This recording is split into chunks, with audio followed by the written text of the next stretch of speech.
國家副主席習近平結束哥倫比亞訪問之後，乘專機抵達委內瑞拉首都加拉加斯，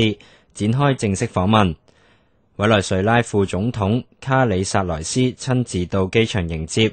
習近平喺機場發表書面講話，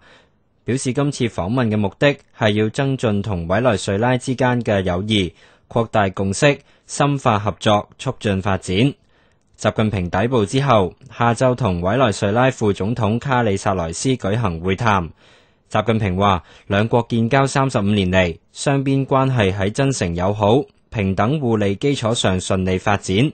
佢又表示，中方願意同委內瑞拉喺能源、農業、基礎建設同經貿等方面共同努力，推動雙方互利合作繼續發展。卡里薩萊斯就話，委內瑞拉政府高度重視對華關係，視中國為重要嘅合作夥伴。